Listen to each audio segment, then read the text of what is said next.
Nah, sekarang udah di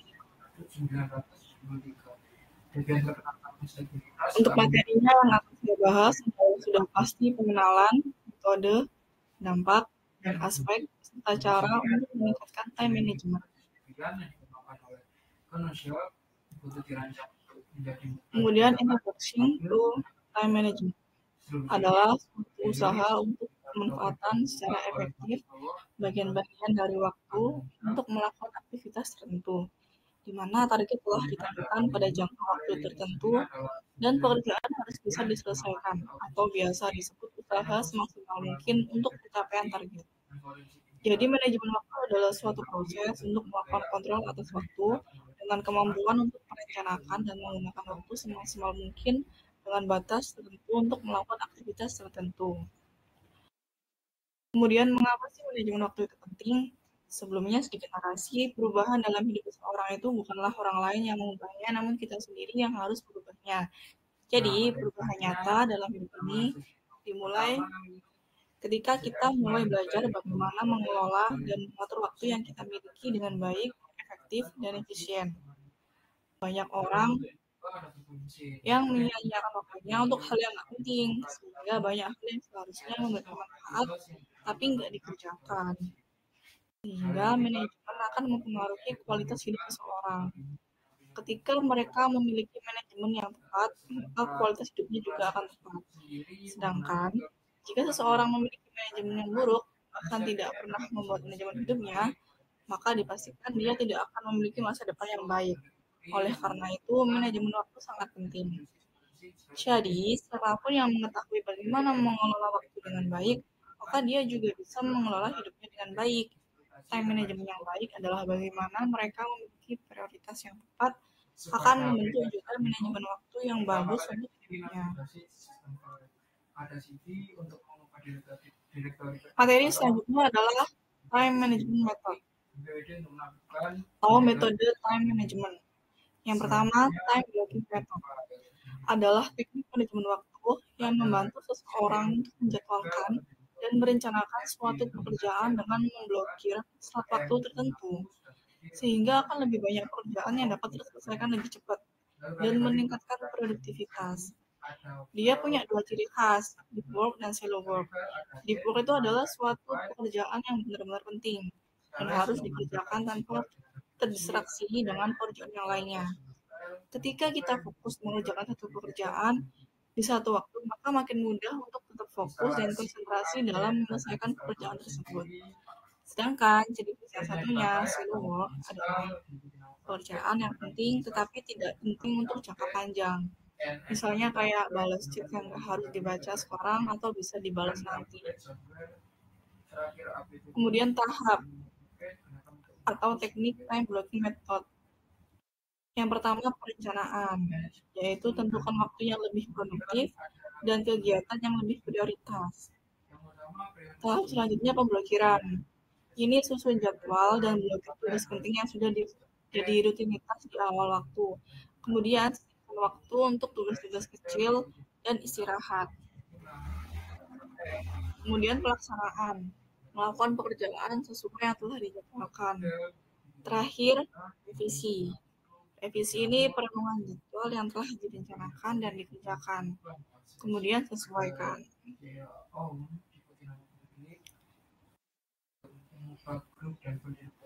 Metode selanjutnya yang kedua adalah important task method. Adalah pendekatan untuk mengelola waktu dan tugas-tugas yang menekankan pentingnya mengidentifikasi dan memberi prioritas pada tugas-tugas yang paling berdampak atau penting. Langkah-langkahnya yang pertama, identifikasi tugas penting. Ini mengidentifikasi tugas-tugas yang punya dampak signifikan pada tujuan. Maksudnya membedakan antara tugas-tugas yang mendukung tujuan utama dan mana yang mungkin hanya bersifat rutin atau sekunder. Lalu yang kedua, prioritaskan berdasarkan dampak. Tugas-tugas yang memiliki dampak lebih besar terhadap tujuan atau hasil yang diinginkan harus diprioritaskan lebih tinggi. Lalu yang ketiga, penjadwalan dan pengaturan waktu. Setelah tugas-tugas penting diidentifikasi dan diprioritaskan. Selanjutnya adalah mengatur waktu dan menjadwalkan untuk menyelesaikan tugas-tugas tersebut. Terakhir, evaluasi. Ini mengevaluasi efektivitas pengaturan prioritas, menilai kemajuan terhadap tujuan, dan melakukan penyesuaian jika diperlukan berdasarkan perubahan situasi atau prioritas.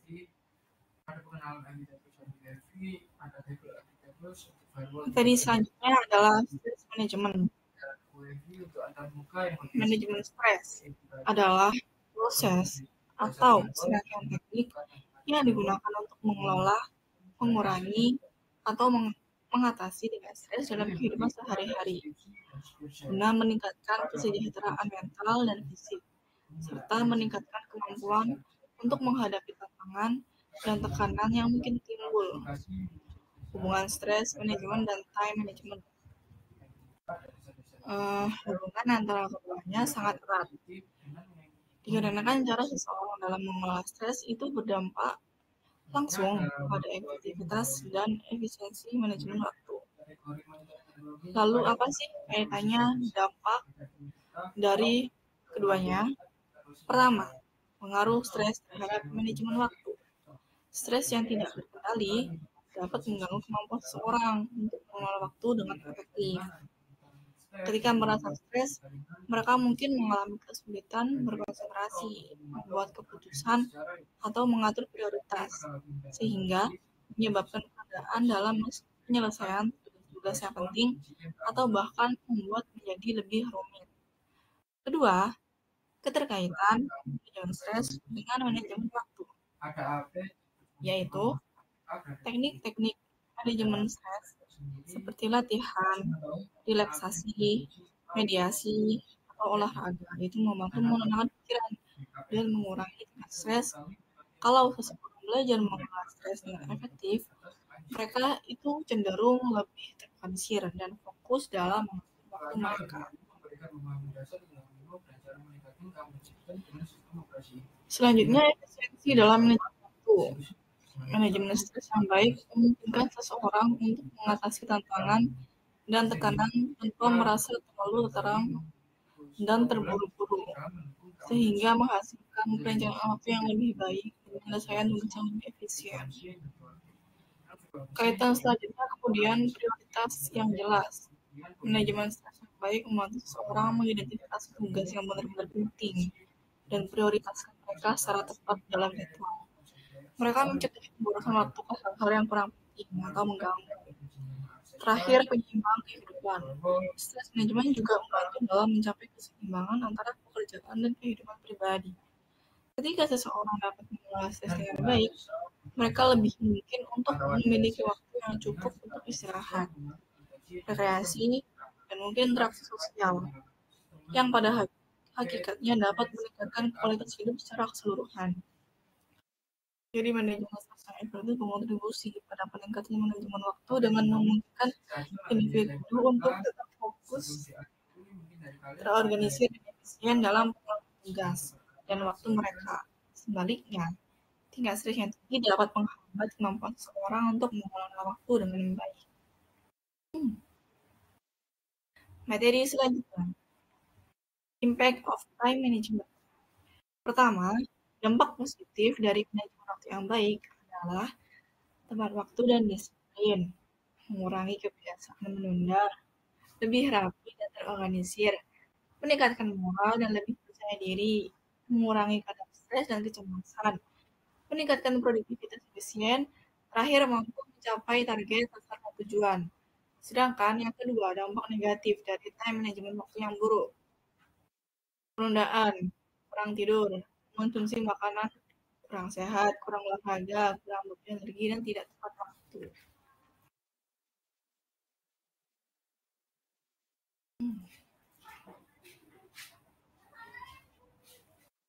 Materi yang terakhir adalah how to improve time management. Yang pertama ada analisis waktu dan perencanaan, kemudian manajemen gangguan, manajemen penundaan, optimalisasi teknologi, terakhir istirahat. Yang pertama, time analysis and planning. Teknik analisis waktu. ada audit waktu, kemudian identifikasi pola, akhir evaluasi prioritas. Lalu perencanaan efektif, penetapan tujuan, tetapkan tujuan jangka pendek dan jangka panjang, lalu penjadwalan tugas. Terakhir penyesuaian fleksibel, adaptasi dengan perubahan yang mungkin terjadi. Jangan lupa juga manfaatin aplikasi manajemen waktu atau penggunaan kalender online juga bisa. Kemudian yang kedua, manajemen gangguan. Gangguan di sini itu punya dua jenis, eksternal dan internal. Eksternal itu kayak panggilan telepon, email, atau perubahan mendadak. Sedangkan kalau internal itu kayak dari pikiran kalian sendiri, keinginan untuk menunda, males, gitu. Lalu strategi, identifikasi gangguan.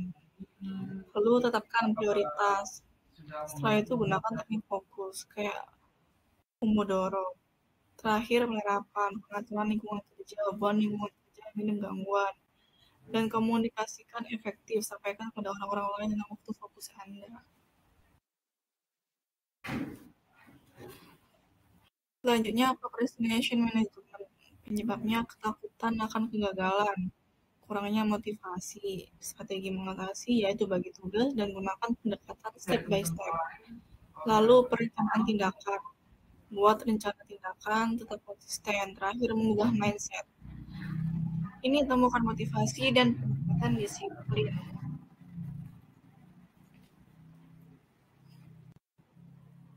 Lalu cara selanjutnya adalah teknologi optimization. Sudah pasti teknologi dapat menjadi alat yang powerful dalam manajemen waktu. Asal pemilihan alatnya tepat. Ini yang saya maksud adalah pilih aplikasi manajemen waktu yang sesuai dengan kebutuhan kalian. Kalau untuk pribadi ya cari aplikasi kayak jadwal tugas gitu yang mungkin biasanya ada notifikasi remindernya. Kalau untuk kelompok atau tim ya pakai aplikasi yang ada fitur collab untuk membantu memanage pekerjaan kalian. Yang terakhir adalah rest, istirahat. Ini tidak kalah penting dengan yang lainnya. Istirahat adalah bagian yang sangat penting dari manajemen waktu yang sehat dan produktif. Mengintegrasikan istirahat yang teratur dan berkualitas dalam rutinitas harian bukan hanya membantu meningkatkan produktivitas dan kesehatan, tetapi juga memastikan keseimbangan antara pekerjaan dan kehidupan pribadi yang lebih baik. Jadi kesimpulan dari semua yang saya jelaskan tadi, manajemen waktu bukan hanya tentang efisiensi dalam penggunaan waktu, tetapi juga melibatkan kesadaran akan stres dan keseimbangan antara produktivitas dan kesejahteraan. Dengan memahami pentingnya manajemen waktu yang efektif, menerapkan strategi yang sesuai, seorang dapat meningkatkan produktivitasnya, mengurangi stres, dan mencapai keseimbangan yang lebih baik dalam kehidupan keseharian. Ini ada satu quote, learn to say no to people and projects that do not align with your goals. Oke, teman-teman, sampai sini aja materi yang saya paparkan. Sebelum diakhiri, mungkin dari kalian ada yang mau berpendapat, kasih masukan, atau mau bertanya, silahkan. Oke, dari Mas Arya, gimana?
Oke, terima kasih pertanyaannya dari Adam Roy Bangkil.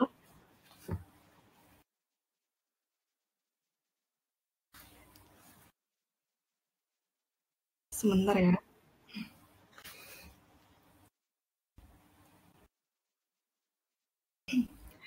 Bagaimana cara efektif kita mengukur keberhasilan dari implementasi teknik manajemen stres dan konteks manajemen waktu?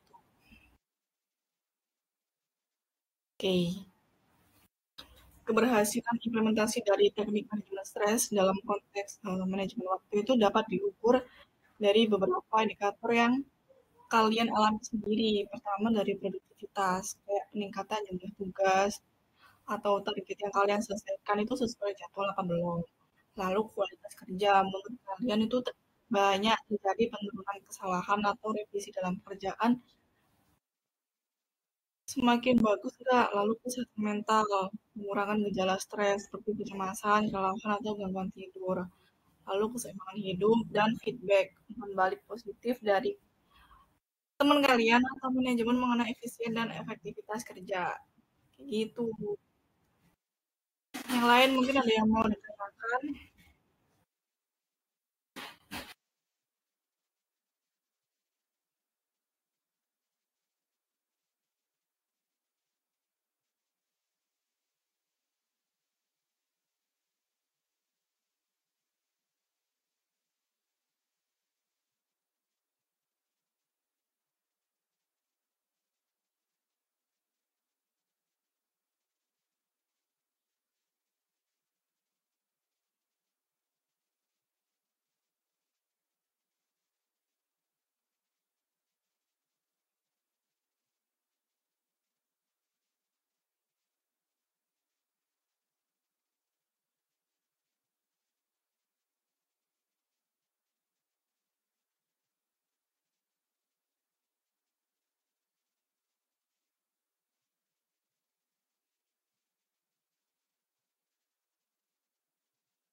Oke, kalau nggak ada lagi, saya tutup. Terima kasih sudah menyempatkan waktunya join webinar saya. Semoga bermanfaat. Selamat melanjutkan aktivitasnya kembali.